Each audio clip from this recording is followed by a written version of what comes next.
Hello दोस्तों, आज जो मैं आपको कहानी सुनाने जा रही हूँ वो है सौतेली माँ और सौतेली बहन का अत्याचार। तो चलो कहानी शुरू करते हैं। एक दफ़ा विजयपुर नामी गांव में दो सौतेली बहनें काव्या और अंजलि रहती थीं। काव्या की माँ एक कार एक्सीडेंट में चल बसी तो उसके पिता मोहन ने एक मॉडल राधा से तुरंत दूसरा ब्याह रचा लिया। उसके यहाँ भी बेटी ही हुई जिसका नाम अंजलि रखा। समय बीता और वो कुछ होश संभालने लगी तो राधा अंजलि को अपने साथ मॉडलिंग के लिए ले जाने लगी। काव्या घर ही रहती और घर के सारे काम करती। एक रोज़ राधा काव्या के साथ मॉडलिंग जा रही थी। अंजलि से कहने लगी, ए मनहूस मारी, मैं काव्या को लेकर जा रही हूँ। शाम समय लौटूंगी, तब तक ये किताबों की जान छोड़कर घर का कोई कामकाज देख लेना। वापस आऊँ तो खाना तैयार मिलना चाहिए और घर भी एकदम चमकता हुआ मिलना चाहिए। माँ, कल मेरे 2 टेस्ट हैं, मैंने पढ़ाई करनी है। फिर भी आप चिंता ना करें, मैं थोड़ा बहुत काम कर लूँगी, परंतु खाना आप होटल से लेते आना। वाह, बड़ी आई पढ़ाकू। अब तुझ नवाबजादी को मैं खाना होटल से ला कर दूँ? मनहूस बच पता नहीं क्यों गई।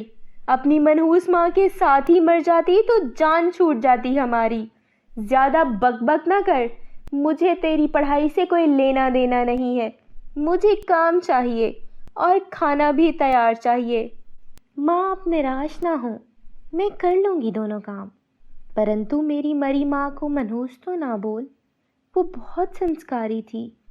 हा, संस्कारन थी तभी तेरे पिता ने उसकी मृत्यु के 4 दिन बाद मुझसे ब्याह रचा लिया। इतनी संस्कारन होती तो वो उसकी याद में 4 दिन तो बिताता। चलो माँ, मैं तैयार हूँ, और इस मनहूस को बोल दे कि मेरे आने तक गर्म पानी और मैनीक्योर पेडिक्योर के लिए भी सामान तैयार रखे। मैंने आकर करना है। सुन रही है ना क्या कह रही है काव्या? हमारे लौटने तक सब रेडी होना चाहिए। काव्या और राधा चली जाती हैं। अंजलि रोते हुए किताबें एक तरफ रखकर सफाई शुरू कर देती है। साथ साथ अपनी माँ को याद करके कहती है, माँ तो क्यों चली गई? मुझे इस जालिम दुनिया में अकेला छोड़कर। मेरा क्या कसूर था?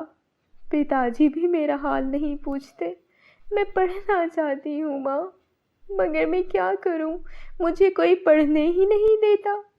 इतने में किशन घर आता है। किशन अंजलि के पिताजी के साथ काम करता था। कभी कभार वो उनका सामान लेने घर आ जाता था। अब वो किसी काम से घर आया और कहने लगा, अंजलि, तुम्हारे पिताजी ने कुछ कागजात मंगवाए हैं, वो उनके कमरे में रखे हैं, मुझे लाकर दे दो। ठीक है किशन भैया, आप यहाँ इंतज़ार करें, मैं ला देती हूँ।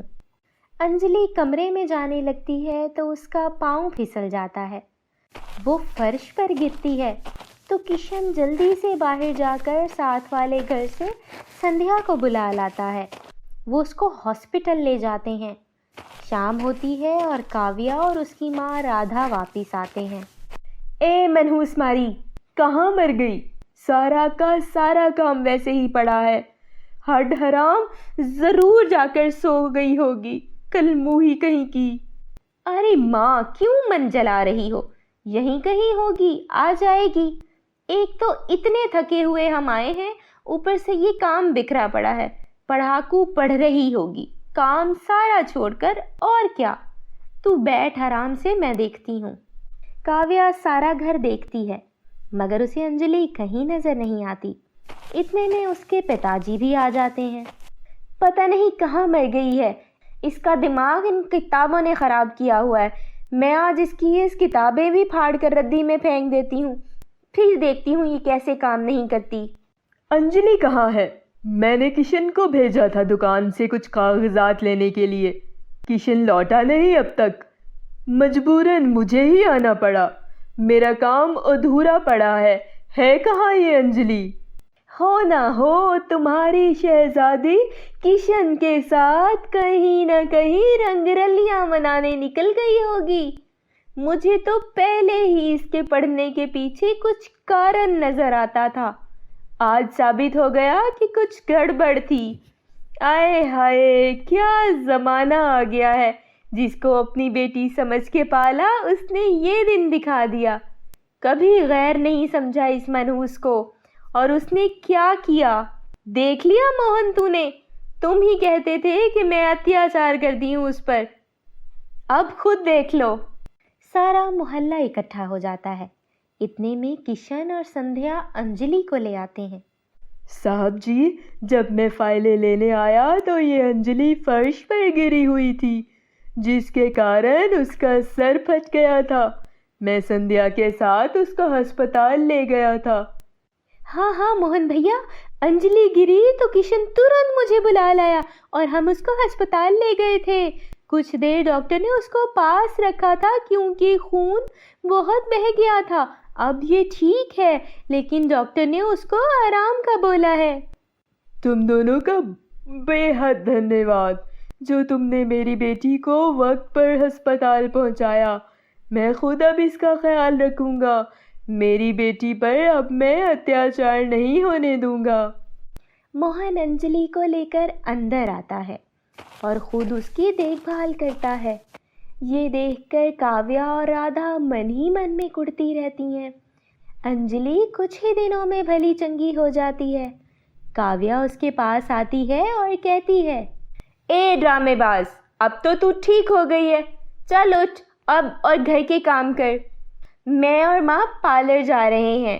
हम जानती हैं कि सारे काम से बचने के बहाने हैं।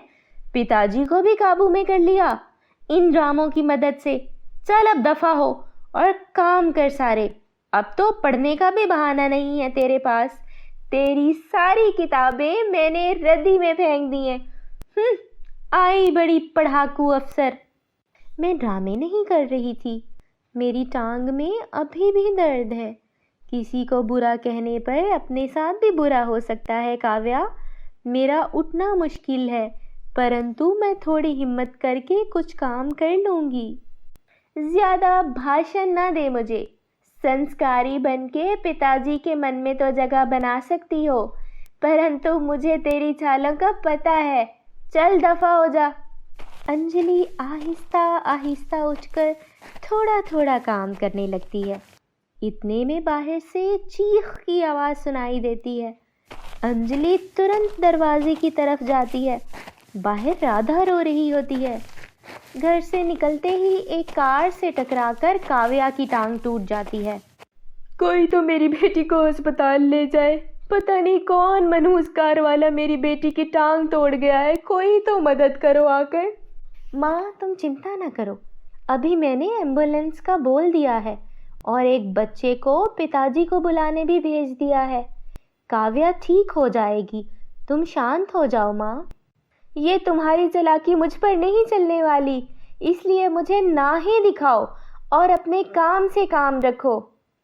ऐ ऊपर वाले, मुझसे ऐसा कौन सा पाप हो गया था जो माँ मेरे साथ ऐसा व्यवहार करती है। मैं तो सबका भला ही सोचती हूँ, परंतु मेरा भला मुझ पर ही उलट जाता है। इतने में मोहन किशन के साथ काव्या को लेकर अस्पताल जाता है। काव्या की टांग काटनी पड़ जाती है। जब उसे घर लेकर आते हैं तो अंजलि कहती है, मैंने कहा था ना काव्या, ऊपर वाला कुछ भी कर सकता है, परंतु तुम चिंता मत करो। मैं तुम्हें ड्रामेबाज नहीं कहूँगी, बल्कि तुम्हें ठीक करने के लिए पूरी जान लगा दूंगी। मुझे आभास हो गया है अंजलि, मुझे क्षमा कर दो। मैंने तुम्हारे साथ बहुत बहुत गलत किया। इस कहानी के बाद अंजलि काव्या की खूब मदद करती है। दोनों मिलकर पढ़ाई भी करती हैं और खूब सारी बातें भी। कुछ अरसे बाद काव्या लाठी के सहारे चलने के काबिल हो जाती है। अंजलि जो स्कूल पढ़कर आती है, आकर काव्या को पढ़ाती है। इस तरह दोनों बहनें मिलकर खुशी से जीवन समाप्त करती हैं। राधा अपनी बेटी को ठीक होता देखकर खुद भी अंजलि से अपना व्यवहार बदल लेती है। मोहन और राधा भी दोनों को देखकर खुश होते हैं। तो दोस्तों, कैसी लगी हमारी आज की कहानी? अगर कहानी अच्छी लगी हो तो उसे लाइक कर दें और चैनल को सब्सक्राइब कर दें ताकि आप अच्छी अच्छी कहानियाँ सुन सकें। धन्यवाद।